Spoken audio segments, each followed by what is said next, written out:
Il nous faut apprendre à marcher selon l'esprit. Cet enfant nouveau-né doit apprendre à marcher de manière toute nouvelle. Sa marche sera désormais selon l'esprit et différente de la nature.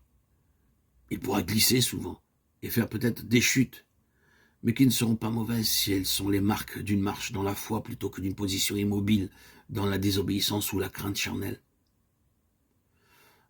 Nous avons montré que le caractère de cette marche, c'est que la raison, le sentiment et le choix naturel ne sont plus les lois directrices ou le jugement de l'homme spirituel. Il y aura pour celui-ci des expériences fréquentes de collision et de contradiction entre l'âme et l'esprit.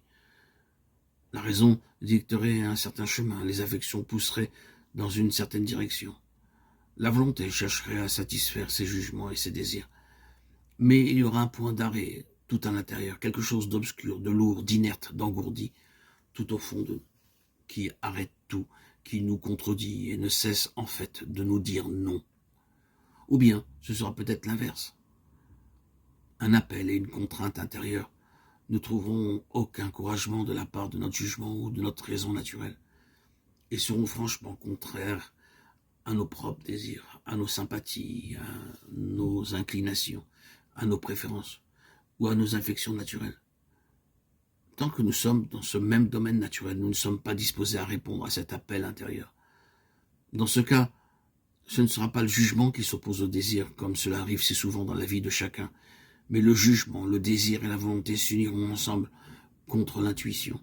Alors, ce sera la crise. L'on verra maintenant qui va diriger la vie. C'est maintenant l'homme naturel ou l'homme extérieur des sens et l'homme intérieur qui doivent se rencontrer.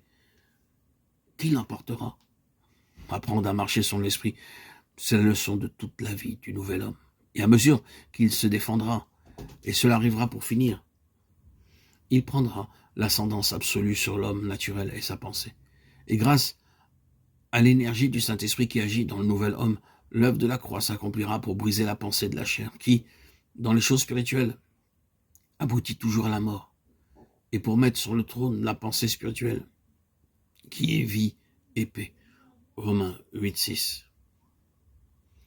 Telle est donc la nature de la marche selon l'esprit, et son application a de nombreux aspects. Mais nous devons nous rappeler la loi de cette marche, qui est la foi. Nous marchons dans l'esprit, mais nous marchons par la foi. Pour marcher par la foi, il doit y avoir un dépouillement. C'est la nature même de la marche par la foi. Tout ce à quoi s'attache l'homme extérieur des sens, de tout besoin, de tout désir de sécurité et d'assurance. Lorsque la vie spirituelle des enfants de Dieu prédomine, ils ne seront accablés ni par l'absence de ressources humaines d'un côté, ni par la présence de forces humaines écrasantes qui s'opposeraient à eux d'un autre côté.